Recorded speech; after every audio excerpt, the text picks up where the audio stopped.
హరే కృష్ణ అండి అందరికీ ప్రణామాలు.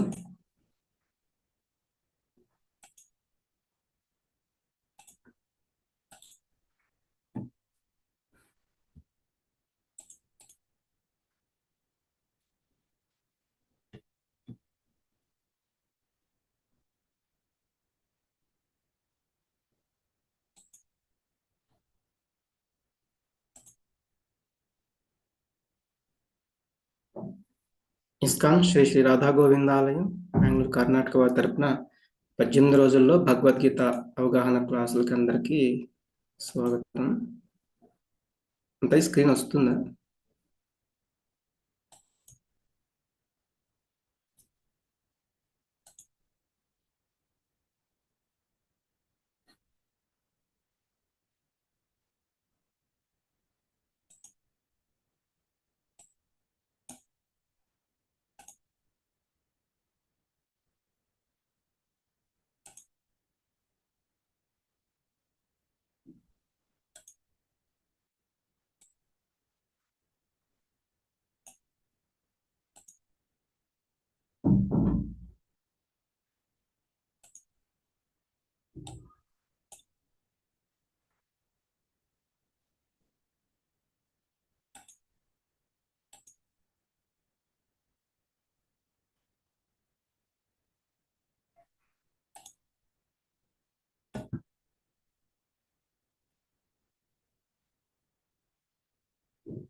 హరే కృష్ణ అండి అందరికీ.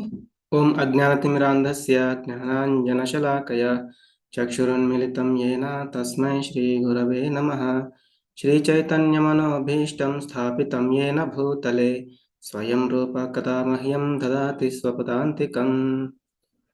నమో విష్ణుపాదాయ కృష్ణప్రేష్టాయ భూతలే శ్రీమతే భక్తివేదాంత స్వామినితి నామినే. నమస్తే సారస్వతే దేవే గౌరవాణి ప్రచారిణే నిర్విశేష శూన్యవాది పాశ్చాత్యదేశతారిణే. పాదాయ కృష్ణప్రేష్టాయ భూతలే శ్రీమతే జయపతాక స్వామినితి నామినే. నమ ఆచార్య పాదాయ నితాయ కృపాప్రదాయినే గౌరకథాధామాదయ నగర గ్రామతారిణే. हे कृष्ण करुणा सिंधो दीनबंधो जगत्पते गोपेश गोपिका कांता राधा कांत नमोस्तुते. तप्त कांचन गौरांगी राधे वृंदावनेश्वरी वृषभानुसुते देवी प्रणमामि हरिप्रिये.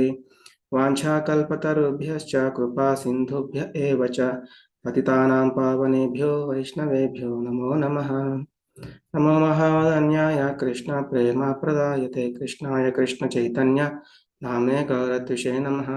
नमो ब्रह्मण्य देवाय गोब्राह्मणहिताय च जगपतिताय कृष्णाय गोविन्दाय नमो नमः. जय श्री कृष्ण चैतन्य प्रभु नित्यानंद श्री अद्वैत गदाधर श्रीवासादि गौर भक्त वृंद. हरे कृष्णा कृष्णा कृष्णा हरे हरे हरे राम राम राम हरे हरे.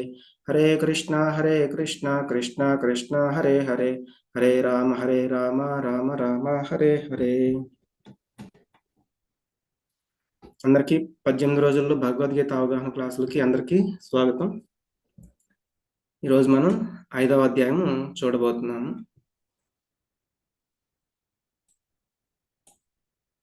ఈ అధ్యాయం పేరు కర్మయోగం, అంటే కృష్ణ చైతన్య సహిత కర్మ. దీన్నే కర్మ సన్యాస యోగం అని కూడా అంటారు.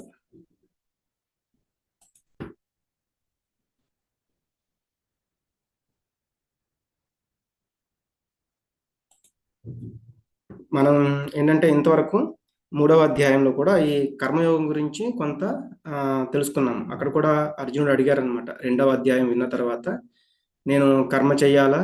చేయకూడదా? అంటే సన్యసించాలా? అన్నట్లుగా అక్కడ ఆల్రెడీ భగవంతుడు చెప్పారు కర్మే చేయాలి అని. అలాగే మళ్ళీ 4వ అధ్యాయంలో భగవద్గీత గురించి చూసాం. భగవద్గీతలోనే భగవద్గీత గురించి చూసాము. అలాగే మనమేమో జన్మించడం, అలాగే భగవంతుని ఏమో అవతారాలు, ఇవి కూడా చూసాం. అలాగే భగవద్గీత యొక్క జ్ఞానాన్ని ఆ గురు శిష్య పరంపరలోనే తెలుసుకోవాలి అనేది కూడా చూసాం నిన్న. అలాగే ఇప్పుడు 5వ అధ్యాయంలో ఏంటంటే ఆ 3వ అధ్యాయం ఏదైతే ఉందో అంటే కర్మయోగము, దానికి కొనసాగింపు అనమాట. అలాగే 4వ అధ్యాయానికి కూడా ఇది లింక్. ఎందుకంటే నిన్న జ్ఞానయోగం గురించి చెప్పారు. అప్పుడు అర్జునుడికి డౌట్ వచ్చింది. జ్ఞానము తెలుసుకుంటే సరిపోతుంది కదా, కర్మ సన్యాసం చేస్తే సరిపోతుంది కదా అని ఎవరికైనా డౌట్ రావచ్చు. అలాగే అంటే అర్జునుడు కూడా దాన్ని తెలుసుకోవాలనుకుంటున్నారు. అర్జునుడి మాధ్యమంగా మనకు కూడా ఆ విషయాన్ని భగవంతుడు చెప్తారు. అర్జున ఉవాచ సన్యాసం కర్మణాం కృష్ణ పునర్యోగం చ శంససి యచ్ఛ్రేయ ఏతయోరేకం తన్మే బ్రూహి సునిశ్చితం. అర్జునుడు పలికాడు, ఓ కృష్ణ, మొట్టమొదట నీవు నన్ను కర్మ త్యాగం చేయమని చెప్పావు. మరలా ఇప్పుడు భక్తితో కూడిన కర్మను ఉపదేశించున్నావు. రెండింటిలో ఏది ఎక్కువ ప్రయోజనకరంగా ఉంటుందో దయతో నాకు చెబుతావా అని ఇక్కడ అడుగుతున్నారు. ఎందుకు అంటే నేను 4వ అధ్యాయంలో చెప్పారు కర్మ, అకర్మ, వికర్మల గురించి చెప్పినప్పుడు కొంత అకర్మ గురించి, అంటే ఏం చేసినా కూడా భక్తి యొక్క సేవలోనే భగవంతుడికి ప్రీత్యర్థమే చేయమని చెప్పారనమాట. అలా జ్ఞానం కూడా బోధించారు. అప్పుడు ఆయనకి డౌట్ వచ్చిందనమాట. అంటే కర్మ త్యాగం చేయడమా లేదా భక్తితో కూడిన కర్మను చేయడమా అని ఇక్కడ అడుగుతున్నారు. అంటే నువ్వు ముందేమో నన్ను కర్మ త్యాగం, ఇప్పుడేమో భక్తిలో కర్మ, ఏది ఉత్తమమైనది? మనకి 2వ అధ్యాయంలో ఈ ఆత్మకు నశింపు లేదు, మనిషి ఆత్మస్వరూపుడు అని చెప్పారు. అలాగే 31 నుంచి 37 ఆ శ్లోకాల వరకు నువ్వు క్షత్రియుడు కాబట్టి నీ స్వధర్మాన్ని నిర్వర్తించాలని చెప్పారు. అలాగే కర్మకాండ అంటే మనం ఫలితాలను ఆశిస్తూ చేస్తే అది కర్మకాండ అనమాట. కానీ మంచి చెడు ఏది చేసినా కూడా మనం ఆ జన్మ మృత్యు జరా వ్యాధి అనే ఆ చక్రంలో చిక్కుకుంటూ ఉంటాము. అలాగే నిష్కామ కర్మ గురించి కూడా 2వ అధ్యాయంలో చెప్పారు. అంటే ఏది ఆశించకుండా, అంటే ఫలితం గురించి ఆశించకుండా నీ కర్మను నువ్వు చెయ్యాలి అని. అలాగే మనకు 3వ అధ్యాయంలో చెప్పారు, అంతా కూడా భగవంతుడి గురించి చేస్తే గనక దానికి కర్మ బంధనం అనేది ఉండదు అని 3.9లో కూడా చెప్పారు. అలాగే ఇంకా 4వ అధ్యాయంలో అన్ని యజ్ఞాలు మనం చేసే అన్ని కర్మలు కూడా దివ్య యజ్ఞంలోనే పరిసమాప్తి చెందుతాయి కాబట్టి ఆ జ్ఞానం కూడా తెలుసుకోమని చెప్పారనమాట. అలాగే ఇంకా లాస్ట్కి 4వ అధ్యాయంలో ఇంకా నువ్వు లేచి యుద్ధం చేయమన్నారు. అప్పుడు అర్జునుడికి ఈ డౌట్ అనేది రావడం జరిగింది. అంటే జ్ఞానం గురించి తెలుసుకోమన్నావు కదా, మళ్ళీ కర్మలు చేయడం ఎందుకు అని డౌట్ వచ్చిందనమాట. దానికి కృష్ణుడు చెప్తున్నారు. అంటే అర్జునుడు అడిగింది ఇది బెటరా, ఇది బెటరా, కర్మ సన్యాసమా లేకపోతే కర్మయోగమా అనేది. అంటే ఏం చేసినా కూడా భగవంతుని యొక్క ప్రీత్యర్థం చేయడం కర్మ అది ఉత్తమమైనదా, ఈ కర్మలను వదిలేసి తెలుసుకోవడం, జ్ఞానం, భౌతికం లోకం గురించి, భౌతిక జగత్తుల గురించి, వీటి గురించి తెలుసుకోవడం ఉత్తమమైనదా అని అడుగుతున్నారు. శ్రీ భగవానువాచ సన్యాస కర్మయోగశ్చ నిశ్రేయసకరావుభౌ తయోస్తు కర్మ సన్యాసాత్ కర్మయోగో విశిష్యతే. శ్రీకృష్ణ భగవానుడు సమాధానం చెప్పాను. కర్మ సన్యాసము అంటే కర్మను త్యాగం చేయడం, మరియు భక్తిలో కర్మయోగము రెండూ కూడా మోక్షాన్ని కలుగజేస్తాయి. కానీ ఆ రెండింటిలో కూడా కర్మ సన్యాసము కంటే భక్తితో కూడిన కర్మయే ఉత్తమమైనది. అంటే అర్జునుని ప్రశ్నకు కృష్ణుని యొక్క జవాబు ఏంటంటే రెండు కూడా చేయొచ్చు భగవంతుని చేరుకోవడానికి. ఈ 2 రకాల్లో కూడా ఏదైనా పర్వాలేదు. కానీ నిస్వార్థ భావంతో ఏ కర్మను చేసినా కూడా భగవంతుణ్ణి చేరుకోవడం ఉత్తమము. ఒక్కొక్క పద్ధతి సమయం పట్టొచ్చు. అంటే ఏ యోగం అయినా కూడా భగవంతుణ్ణి చేరుస్తుంది. అది నేను కూడా మనం చూసాము. యోగం అంటేనే భగవంతుడితో సంబంధం కలిగి ఉండడం. ఇక్కడ చాలా క్లియర్గా ఏం చెప్తున్నారు, ఏం చేస్తే త్వరగా మనం గమ్యానికి చేరుకుంటామో అది ఇక్కడ ఉత్తమమైనది అని చెప్తున్నారు.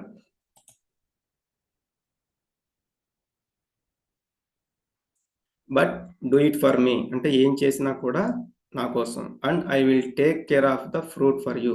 నువ్వు ఫలాల గురించి ఆలోచించే అవసరం లేదు, ఆ ఫలితాలను నేను నీకు ఇస్తాను. మనం మనం చెప్పుకున్నాం కదా, ఒక తండ్రి వారి యొక్క అంటే ఆ కొడుకుకి అతని దగ్గర నుంచి ఎప్పుడు నెల నెల ఆ శాలరీ అతనికి ఎంత అవసరమో అంత అటు పెట్టుకుని మిగతా అంతా తీసుకునేవాడు అనమాట. కానీ ఎప్పుడైతే అతనికి వివాహం అవుతుంది, అప్పుడు అతనికి ఇంకా అవసరం ఉంటుంది కాబట్టి మళ్ళీ అతని యొక్క ఫలితం అంటే అతను ఇచ్చిన ఆ మొత్తం అమౌంట్ అంతా కూడా మళ్ళీ అతనికే ఇవ్వడం జరుగుతుంది. అలాగే అర్జునుడు అడిగిన క్వశ్చన్ ఎలా ఉంది అంటే, అసలు నేను కర్మ చేయకుండా ఉండడం అంటే అసలు ఈ మొక్కను నాటడం కానీ, లేకపోతే వాటికి నీళ్లు పోయడం కానీ, దాన్ని పెంచడం కానీ, ఇది అసలు ఆపివేయాలా అని అడిగారనమాట. కానీ భగవంతుడు ఏం చెప్తున్నారు, నువ్వు వెయ్యి మొక్కని నాటు, అలాగే దాన్ని సంరక్షించు, కానీ అది నాకు ఫలాలను ఇస్తుంది, వాటిని నేను అనుభవించాలి అని ఆ ఫల ఆసక్తిని త్యజించు. ఎందుకంటే నేను నీకు కావాల్సినవి నేను ఇస్తాను అని ఇక్కడ చెప్తున్నారు. మనం ఇక్కడ ఒక స్టోరీ కనుక చూసుకుంటే, ఒక నృగ అనే ఒక రాజు ఉంటాడనమాట. అతను ఎక్కువగా దానాలు చేస్తూ ఉంటాడు. కాకపోతే ఏంటంటే అతనికి ఒక గొప్ప పేరు రావాలని చేస్తాడు తప్ప, ఒక భగవంతునికి ఇది ఇష్టమైనది, లేకపోతే నేను భగవంతుని యొక్క సేవలో భగవంతుని పేరు మీద దానం చేస్తున్నాను అని అతను అనుకోడు. అయితే ఒకసారి అప్పట్లో ఏంటంటే దానం అంటే గోవులు, ఎవరి దగ్గర ఎక్కువగా గోవులు ఉంటే వాటిని బ్రాహ్మణులకి దానం చేస్తూ ఉండేవాళ్ళు. అయితే ఒకసారి దానం చేసిన గోవు ఏం చేస్తుందంటే, ఒక బ్రాహ్మణుడు తీసుకెళ్తూ ఉంటే అది దారి మధ్యలో అక్కడి నుంచి మిస్ అయ్యి మళ్ళీ వచ్చి ఈ రాజు దగ్గర ఉన్న గోవుల్లో చేరిపోతుందనమాట. అయితే ఇతను చూసుకోకుండా మళ్ళీ గోవులు దానం చేస్తున్నప్పుడు ఆ గోవును మళ్ళీ ఇంకొక బ్రాహ్మణుడికి దానం చేసేస్తారు. అప్పుడు ఆ ఫస్ట్ తీసుకున్న బ్రాహ్మణుడు మళ్ళీ వెనక్కి తిరిగి వచ్చి, మీరు ఇచ్చిన ఆ గోవు అనేది మళ్ళీ ఇక్కడికే వచ్చి దీంట్లో చేరింది, ఈ గోవుల యొక్క ఆవుల ఆవులలో మళ్ళీ చేరింది, దాన్ని మీరు మళ్ళీ ఇంకొకరికి దానం ఇచ్చారు, అది తప్పు, అది కరెక్ట్ కాదు అని ఆ బ్రాహ్మణుడు అంటారనమాట. అది నేను చూడలేదు, కావాలంటే మీకు 1,00,000 గోవులు అనేవి నేను ఇస్తాను అని అతను చెప్తారు.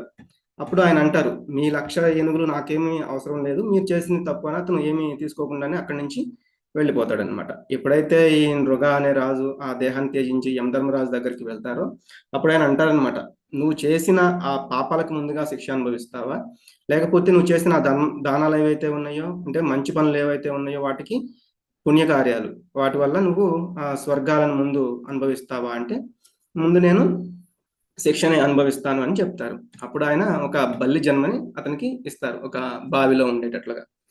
ఒకరోజు కృష్ణుడు వారి యొక్క పిల్లలందరూ కూడా ఆ బావి చుట్టూ అంటే ఆ ఏరియాలో కొంత విహారానికి వెళ్ళినప్పుడు ఆ పిల్లలందరూ కూడా ఏంటంటే అటు ఇటు తిరుగుతూ ఆ బలిని చూసి, ఇక్కడ ఆ బావిలో బల్లి ఉందని కృష్ణుడికి చెప్పడం జరుగుతుందన్నమాట.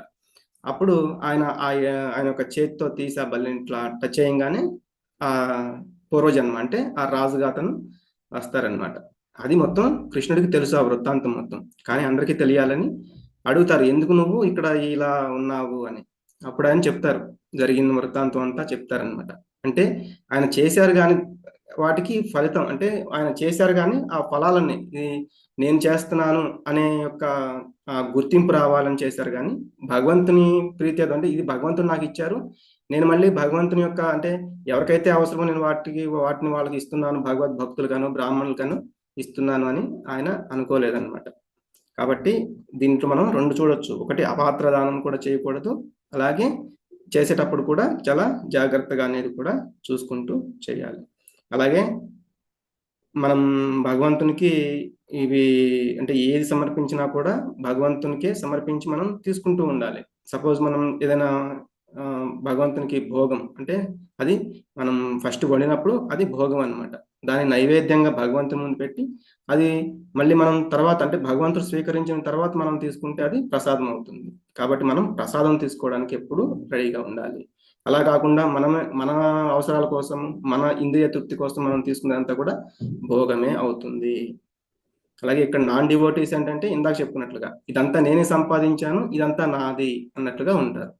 కానీ ఒక భక్తుడు ఎలా ఉంటారు అంటే, ఇదంతా కూడా భగవంతుని యొక్క దయ, ఆయన యొక్క కృప చేతనే నేను ఇదంతా పొందగలిగాను ఇక్కడ అని డివోటీ అనే అతను ఉంటాడన్నమాట.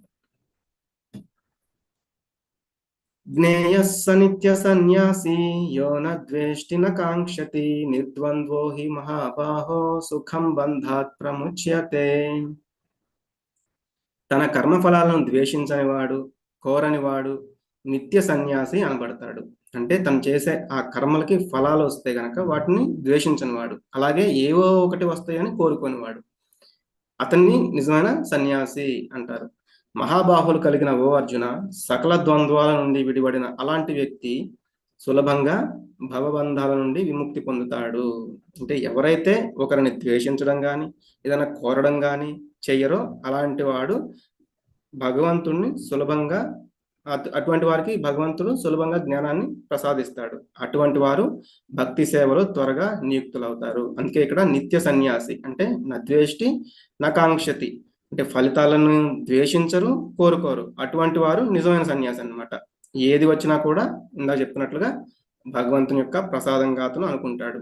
ద్వంద్వాలు అంటే సుఖం దుఃఖం, శీతము ఉష్ణము, లాభము నష్టము, శత్రువు మిత్రుడు, ఇటువంటి వాటికి ఏమో లొంగిపోడు, ఏదన్నా సుఖాలు వచ్చినప్పుడు పొంగిపోడు అనమాట. అటువంటి వాడు ఎప్పుడు కూడా ఈ భవ బంధాల నుండి బయటపడి విముక్తి చెంది ఉంటాడు. ఎందుకంటే అతడు నిర్బంధంలో ఈ యొక్క ద్వంద్వాలకి అతీతుడుగా పనిచేసినప్పుడు ఇలా విముక్తి పొందగలుగుతాడు. అంటే ఇక్కడ మనకు ఒక డౌట్ రావచ్చు. అంటే మేము ద్వంద్వాలకి సరే వీటి గురించి కాకపోయినా పనిచేసినప్పుడు విజయవంతంగా పనిచేయాలని మనం ఎవరైనా అనుకుంటాం. అది తప్పు ఎలా అవుతుంది అని డౌట్ రావచ్చు. కానీ విజయవంతం అవ్వాలి అనుకోవడం తప్పు కాదు.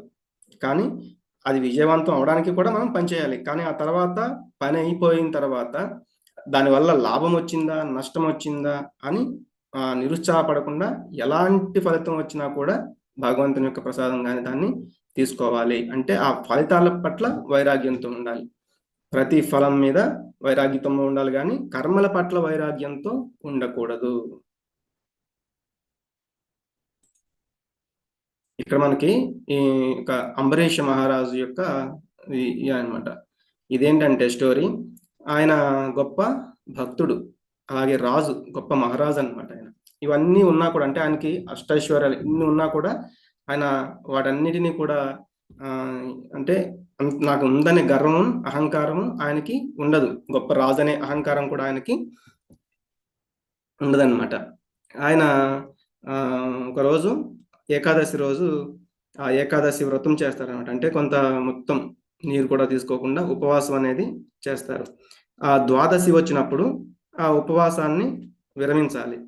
అయితే ద్వాదశి గడియలు వచ్చే ముందు ఈ దూర్వాస మహర్షి అక్కడికి ఈయన్ని కొంత పరీక్షించడానికి, అలాగే కొంత ఆయన మీద ఈర్ష్యతోటి ద్వేషంతోటి వస్తారనమాట. అక్కడికి వచ్చినప్పుడు సాధారణంగా ఆహ్వానిస్తారు అంబరీష్ మహారాజు దూర్వాస మునిని.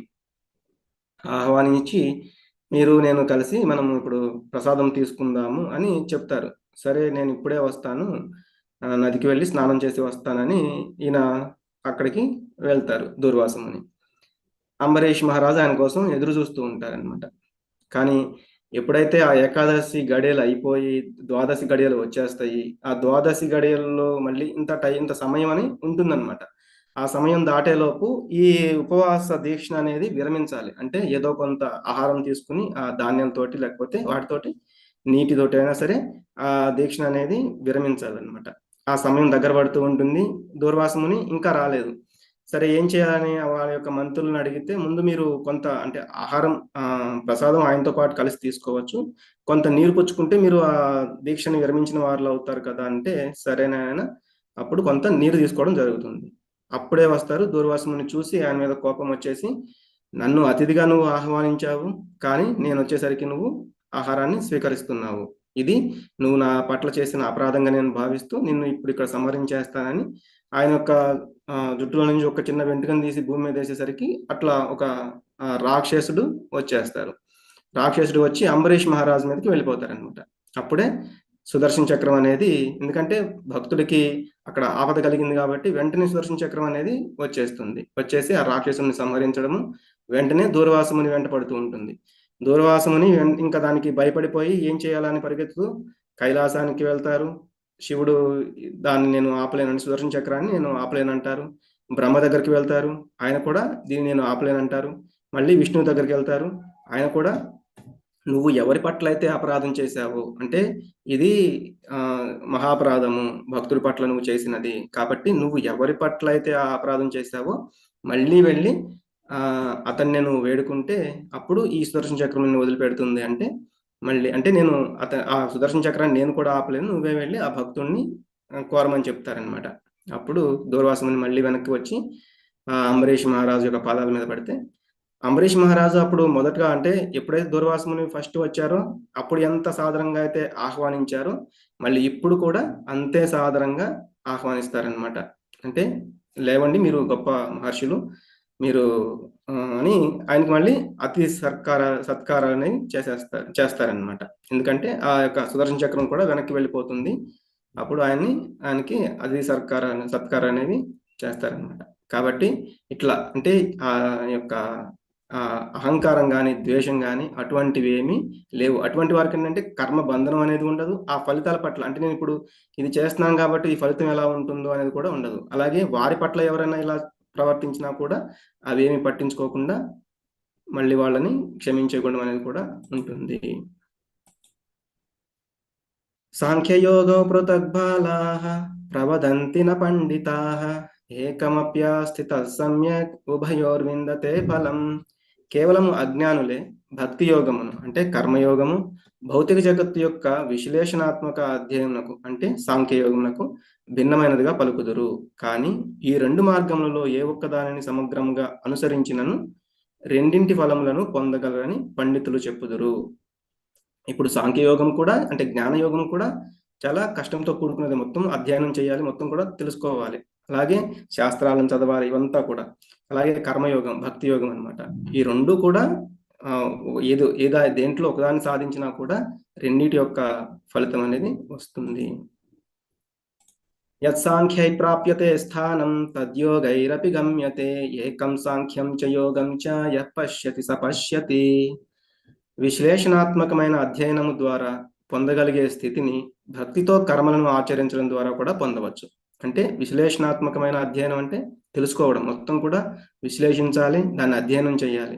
కాబట్టి అటువంటి స్థితిని ఎవరైతే భక్తితో కర్మలను ఆచరించడం ద్వారా చేస్తున్నారో వాళ్ళు కూడా పొందవచ్చు. కాబట్టి కర్మ సన్యాసము మరియు కర్మయోగము ఒక్కటే అని చూసిన వాడే నిజంగా ఉన్నది ఉన్నట్లుగా చూసేవాడు. అంటే పశ్యతి అంటే చూడడం, పశ్యతి సపశ్యతి, అలా చూడడం, కరెక్ట్ గా చూసినట్లు.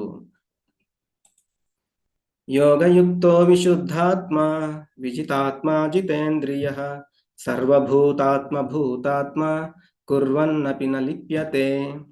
భక్తితో పనిచేయువాడు విశుద్ధాత్ముడు, మనస్సు ఇంద్రియ నిగ్రహం కలిగి. హరే కృష్ణ.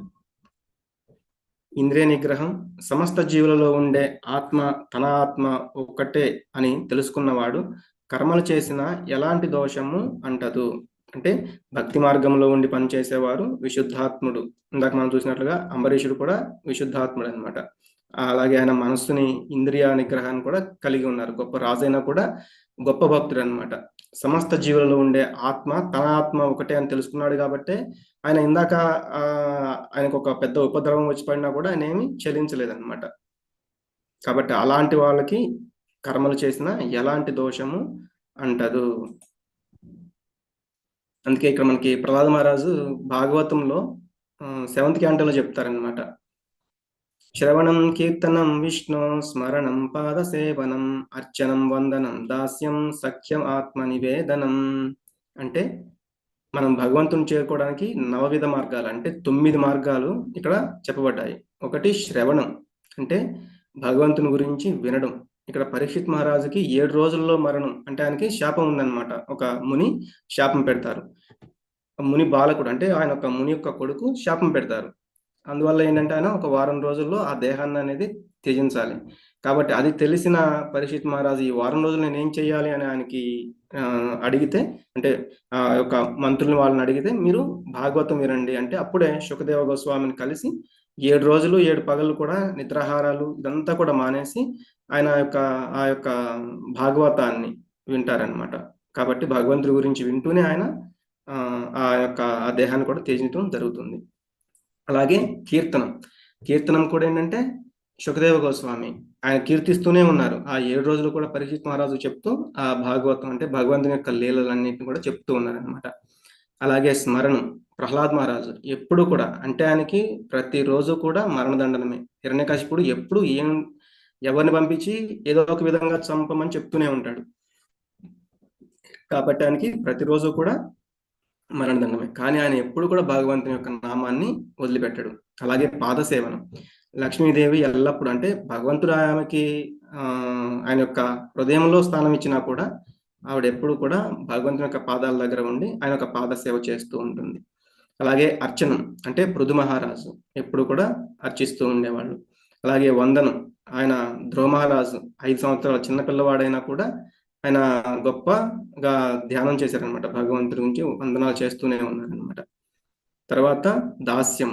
హనుమంతుడు ఆయన యొక్క మనకి శ్రీరామచంద్రుడికి ఆయన చేసిన సేవ మనం అందరికీ తెలిసిందే. అలాగే సఖ్యం అర్జునుడు. అలాగే ఆత్మ నివేదనం బలి మహారాజు. ఎప్పుడైతే వామనమూర్తి ఒక అవతారంలో వస్తారో భగవంతుడు, నేను 3 అడుగులు నాకు కావాలి అంటే సరే ఇస్తాను అంటారు. అప్పటికి శుక్రాచార్యుడు చెప్తారనమాట బలి మహారాజ్కి, వచ్చింది ఆయన విష్ణుమూర్తి, నువ్వు ఇటువంటివి అంటే ఆయనకి ఇవ్వద్దు అని. కానీ సాక్షాత్తుగా భగవంతుడే వచ్చి నన్ను అడుగుతుంటే అంటే ఆయన అడుగుతుంటే నేను ఇవ్వడానికి నా దగ్గర ఉన్నప్పుడు నేను ఎందుకు ఇవ్వకూడదు, ఇస్తాను అంటారనమాట. అట్లాగే ఒక అడుగు భూమి మీద, ఇంకొక అడుగు ఆకాశంలో పెట్టి, ఇంకొక అడుగు ఎక్కడ పెట్టాలి అంటే ఆయన యొక్క తల మీద పెట్టమని మొత్తం ఆయనకి ఆత్మ నివేదనం చేసుకుంటారు. కాబట్టే మళ్ళీ ఆయనకి ఆ యొక్క ద్వారపాలకుళ్ళ విష్ణుమూర్తి అక్కడ ఉంటారనమాట ఆయన వెళ్ళిన లోకంలో. కాబట్టి ఇవన్నిటిని కూడా పాటించిన వాడు అంబరీష్ మహారాజ్ అని మనకి ఎగ్జాంపుల్ గా చెప్తారు.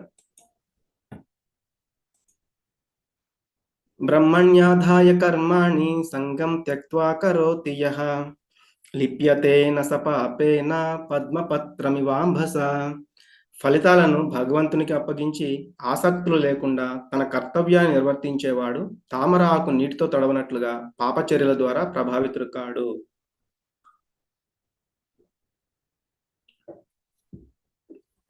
అంటే ఫలితాలను భగవంతునికి అప్పగించి ఆసక్తులు లేకుండా తన కర్తవ్యాన్ని నిర్వర్తించాలి. ఎలా?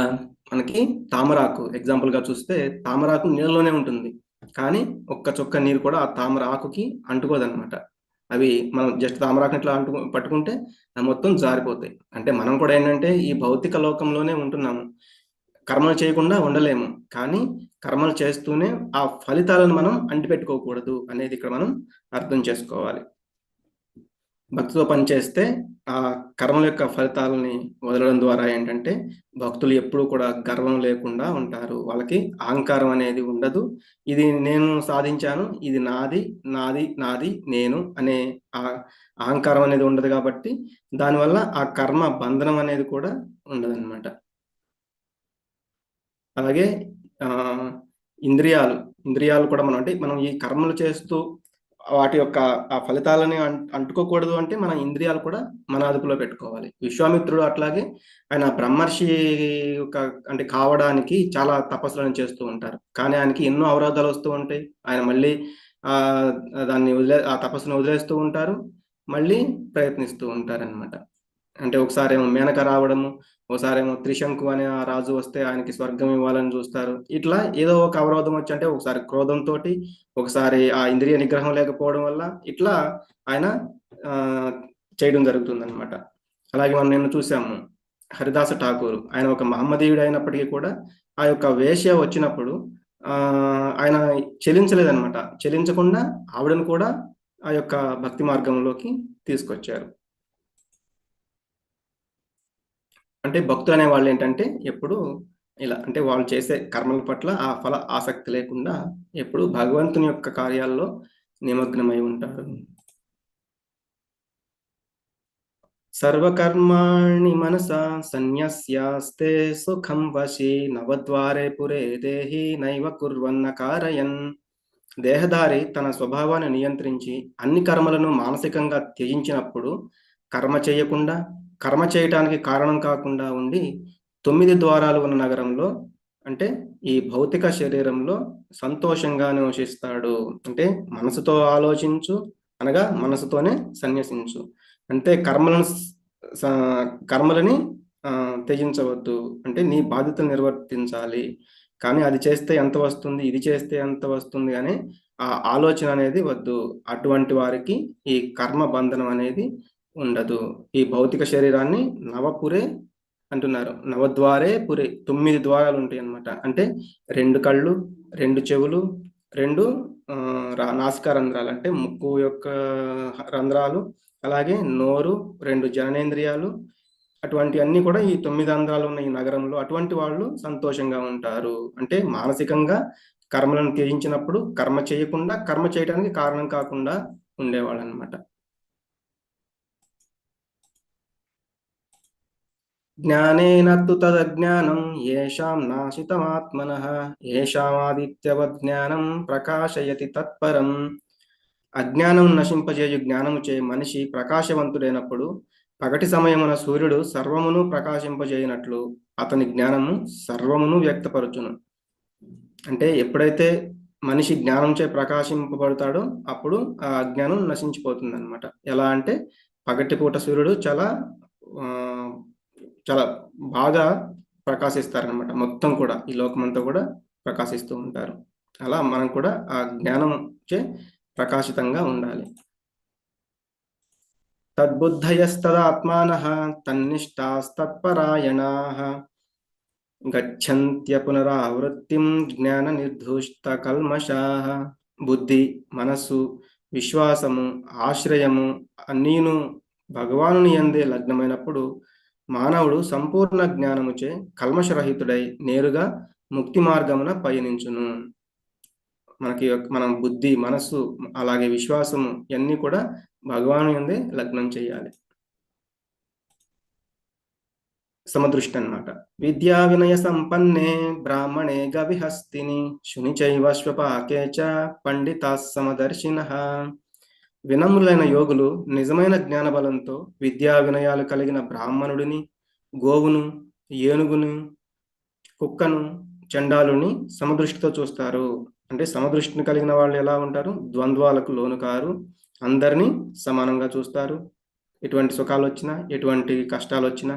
అలాగే ఆ యొక్క ఒక బ్రాహ్మణునైనా, ఒక గోవునైనా, అంటే అన్ని జీవులలో కూడా పరమాత్మను చూస్తూ ఉంటారు. విద్య ఇక్కడ ఏమని చెప్తున్నారు? విద్య వినయ సంపన్నే. విద్య అంటే భగవంతుని గురించిన జ్ఞానం, ఆధ్యాత్మిక జ్ఞానం. వినయం అంటే చాలా మనం వినమ్రంగా ఉండాలి, అందరినీ సమానంగా చూడగలగాలి. అటువంటి వారిని పండితులు అంటారు. అంటే హనుమంతుడికి చాలా బలం ఉంది, కానీ ఆయన ఎప్పుడు కూడా వినయంగా ఉంటారనమాట.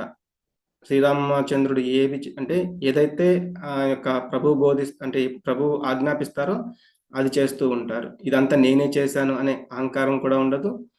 కాబట్టి ఆయనకి చాలా వినయం అనేది ఉంది. కానీ దుర్యోధనుడు కొద్దిపాటి బలానికి ఆయన విర్రవీగిపోతూ ఉంటాడు. అహంకారము, అంతా నాకే కావాలనే దురాశ, ఇవన్నీ ఉంటాయి. అలాగే గోపికలు, వాళ్ళు ఏంటంటే ఎప్పుడు కూడా భగవంతునికి సేవలోనే. అంటే వాళ్ళు ఏది చేసినా కూడా ఆఖరికి ఒక నాకు శిరస్సు నొప్పిగా ఉంది అని చెప్తే ఆయన ఎవరైతే శుద్ధ భక్తులు ఉన్నారో వాళ్ళ యొక్క పాద ధూళి కావాలంటే వాళ్ళు మాకే పాపాలు చుట్టినా పర్లేదు అని వెంటనే ఆ పాద ధూళిని కూడా తీసేస్తారండి. అంటే ఎప్పుడు కూడా ఏంటంటే వాళ్ళు వినయంగానే ఉంటారు. కాబట్టి నిజమైన విద్య వినయాలు కలిగిన వాడు నిజంగా అందరినీ పరమాత్మ రూపంగా చూస్తూ ఉంటాడు, సమదృష్టి కలిగి ఉంటాడు.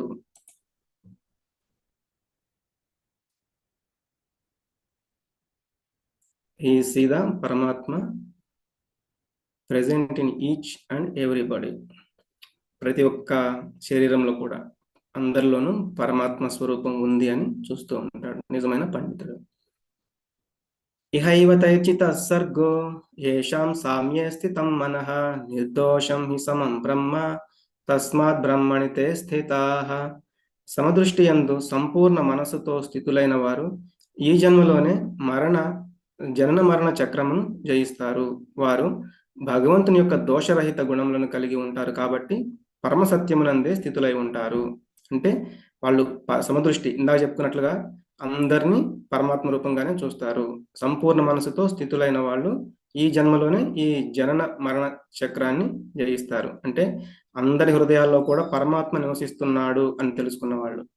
వాళ్ళు భగవంతునికి ఎట్లా అయితే దోషరహిత అంటే ఆయన గుణరహితుడు అనమాట. ఆయనకి ఈ 3 గుణాలు అనేవి ఆయన్ని బంధించలేవు. అలా అటువంటి వారు కూడా ఆ గుణరహితం కాగలుగుతారు. ఏ హి సంస్పర్శజా భోగా దుఃఖయోనయ ఏవ తే ఆద్యంతవంతః కౌంతేయ నతేషు రమతే బుధః. భౌతిక ఇంద్రియాలతో సంబంధం కలిగే బాహ్య సుఖాలు దుఃఖహేతువులు. ఓ కుంతి కుమారుడా, అలాంటి ఆనందాలకు ఆది మరియు అంతం ఉంది. కాబట్టి వివేకవంతుడు వాటి యందు ఆసక్తుడు కాడు. అంటే ఇంద్రియ భోగాలు, ఈ ఇంద్రియ భోగాలు ఎప్పుడూ కూడా ఈ రోజు కొంత సుఖం అనిపించవచ్చు, కానీ కొన్ని రోజుల తర్వాత అదే దుఃఖం అయిపోతుంది. సిగరెట్ అంటే మనకి ఎవరైనా ఫస్ట్ ఒక్క సిగరెట్ తాగు అని ఎవరో ఫ్రెండ్స్ బలవంతం చేస్తాను ఎట్లాగో ఫస్ట్ స్టార్ట్ చేస్తారు, అది ఎలా ఉంటుందో తెలుసుకోవాలని. కానీ తర్వాత అదే వ్యసనం అయిపోతుంది. అలాగే ఆల్కహాల్ అవ్వచ్చు, డ్రగ్స్ అవ్వచ్చు, ఇటువంటివన్నీ కూడా ఏంటంటే ఒక్కసారి చూద్దాం అనుకుంటారు, తర్వాత అవి దుఃఖానికి కారణాలు అవుతాయి. కాబట్టి ఈ భౌతిక ఇంద్రియాలతో ఉండే సంబంధం ఎప్పుడు కూడా దుఃఖహేతువులు అనమాట. వాటి నుంచి దూరంగా ఉండాలి.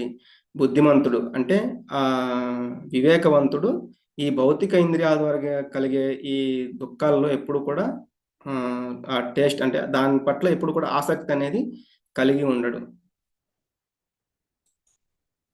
ఇక్కడ చూస్తే గనక మనకి ఈ భౌతిక ఇంద్రియాలు అంటే 5 ఇంద్రియాల గురించి, అంటే కళ్ళు, చెవులు, స్పర్శ, ముక్కు, నాలుక, వీటి గురించి మనం చూస్తే గనక కళ్ళు ఇప్పుడు ఈ మినుగుర పురుగులు అన్నమాట ఇక్కడ ఉన్నాయి. ఇవి ఆ లైట్‌కి అట్రాక్ట్ అయిపోయి ఆ లైట్ దగ్గరికి వెళ్ళి మళ్ళీ ఆ లైట్ యొక్క కాంతి, ఆ వేడికే మళ్ళీ చనిపోతాయి అన్నమాట. అలాగే జింక, ఈయనకేంటంటే ఆ అడవిలో జింకలు తిరుగుతూ ఉన్నప్పుడు ఈ వేటగాళ్ళు వాటిని పట్టాలనుకునే వాళ్ళు ఏం చేస్తూ ఉంటారంటే ఏదో ఒక మ్యూజిక్‌ని ప్లే చేస్తుంటారనమాట. దీనికి వినికిడి అనేది, అలాగే మ్యూజిక్ అనేది చాలా ఇష్టం. అది త్వరగా ఆ వినికిడే శక్తి కలిగి ఉందనమాట, జింక ఉంటుందన్నమాట. ఎప్పుడైతే ఆ మ్యూజిక్‌ని ప్లే చేశారో అది వెంటనే అటువైపు అట్రాక్ట్ అయ్యి వెళ్ళిపోవడం, అక్కడ వాళ్ళ వేటగాళ్ళు దాన్ని పట్టుకోవడం చేస్తారు. అలాగే ఇక్కడ స్పర్శ, దీనికేంటంటే ఏనుగు. ఈ ఏనుగు ఏంటంటే మదం ఎక్కిన ఏనుగనమాట. దీనికి ఆడ ఏనుగును చూస్తే దాంతో రమించాలని కోరికలు కలిగి ఉంటుందనమాట. దీన్ని పట్టుకోవాలని చేసేవాళ్ళు ఏం చేస్తారంటే ఆ అడవుల్లోనే అక్కడక్కడ పెద్ద పెద్ద గుంతలు అవి తీసేసి వాటిపైన ఆకులు అవి ఇవి వేసేస్తారు. తర్వాత ఒక ఆడ ఏనుగుకి ట్రైనింగ్ ఇచ్చేసి ఈ ఏనుగు ముందుకు పంపిస్తారనమాట. ఎప్పుడైతే ఆడ ఏనుగును చూసిందో ఈ ఏనుగు దాని వెనకాల పరిగెడుతూ ఇంకా ఆ అనుభూతి అంటే ఆ స్పర్శ కోసము చూసుకోకుండా ఈ యొక్క గుంతల్లో పడిపోయి బందీ అయిపోతుంది. అలాగే ఇక్కడ వాసన అంటే భ్రమరం, అంటే ఈ భ్రమరం ఏం చేస్తుందంటే ఈ తేనె కోసము, దీని పరిమళం కోసము వచ్చి ఈ యొక్క పుష్పంలో వాలి అదంతా కూడా స్వీకరిస్తూ ఉంటుంది. కానీ ఆ స్వీకరించే సమయంలో అది సమయం తెలుసుకోలేకపోతుంది. వెంటనే అంటే కొంతసేపటికి ఎప్పటికైనా సరే మళ్ళీ ఆ పువ్వు ముడుచుకుపోయినప్పుడు అందులోనే ఉండిపోయి తన ప్రాణాలనేవి విడిచేస్తుందన్నమాట. అలాగే నాలుకకి ఏంటంటే చేప. ఈ చేపకి గాలం వేస్తారు. ఆ గాలానికి ఏదో ఒక ఎరనో, ఏదో ఒక చిన్న చేపనో ఏదో కట్టి వేస్తారు. ఆ నాలుక యొక్క రుచి కోసం చేప దాన్ని పట్టుకోవడానికి ట్రై చేస్తుంది. ఎప్పుడైతే దాన్ని పట్టుకుంటుందో ఇది కూడా ఆ గాలం యొక్క ముళ్ళుకి చిక్కుకుని అది చనిపోవడం జరుగుతుంది. అలాగే మనకి నరక ద్వారాలని చెప్తూ ఉంటారు. కామ, క్రోధ, లోభ. అంటే కామం అంటే కోరిక. మనం ఏది ఆ యొక్క భౌతిక ఇంద్రియాలకి ఏది అనిపిస్తే అది చేయాలని చూస్తూ ఉంటే ఏంటంటే ఆ కోరికలు అనేవి అలా కొనసాగుతూనే ఉంటాయి. లభంతే బ్రహ్మ నిర్వాణం ఋషయ క్షీణ కల్మషాః ఛిన్నద్వైధాయతాత్మానః సర్వభూతహితే రతాః. సంశయాలను తొలగించుకుని మనోనిగ్రహంతో సకల ప్రాణులకు మేలు చేయడంలో ఆసక్తి కలిగిన ఋషులు పాపాలన్నింటినీ పోగొట్టుకుని బ్రహ్మ సాక్షాత్కారం అంటే భగవంతుణ్ణి పొందుతారు.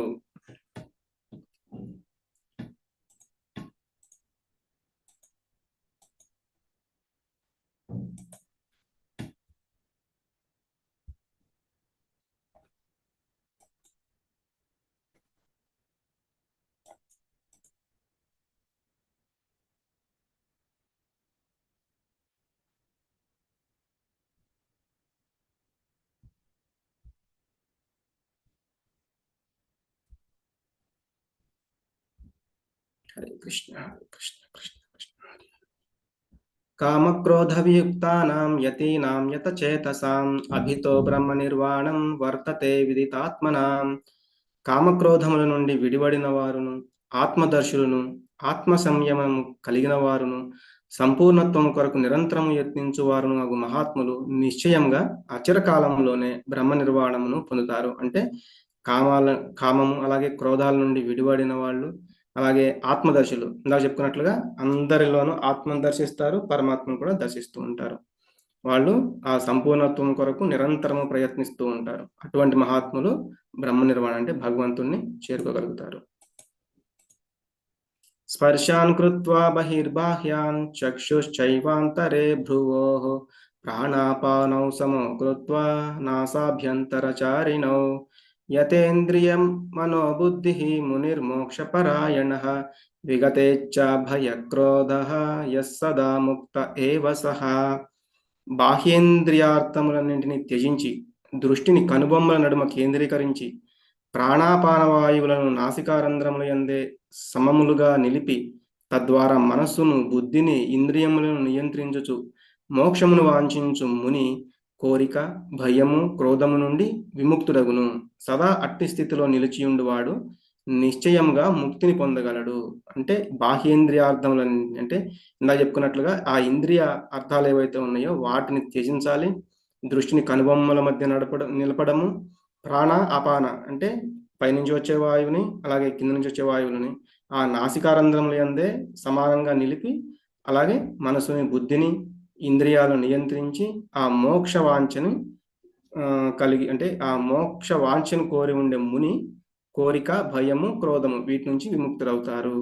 ఇది మనకి నెక్స్ట్ అధ్యాయంలో దీని గురించి ఇంకా ఎక్కువగా వస్తుంది అనమాట. కాబట్టి ఇక్కడ భగవంతుడు చెప్పారు, దీనికి రిలేటెడ్గా నెక్స్ట్ అధ్యాయంలో అర్జునుడు మళ్ళీ ప్రశ్న అడగడం జరుగుతుంది.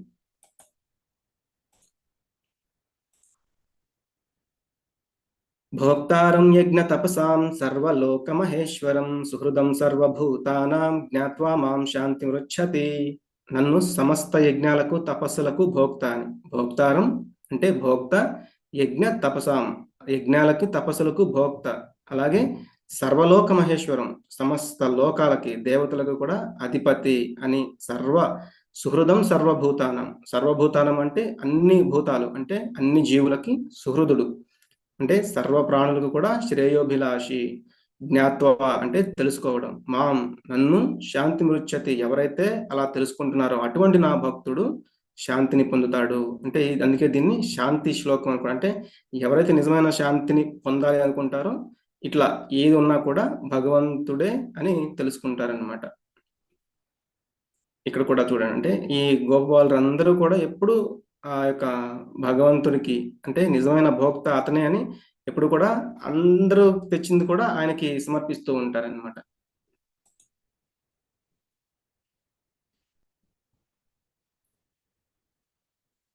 ఇక్కడ ఒకసారి ఏంటంటే కృష్ణుడు వాళ్ళ స్నేహితులతో గోవులు మేపడానికి వెళ్ళినప్పుడు వాళ్ళ యొక్క స్నేహితులు ఆటలు పాటలు వాటలు వీటిల్లో కొంత అలసిపోవడం జరుగుతుంది.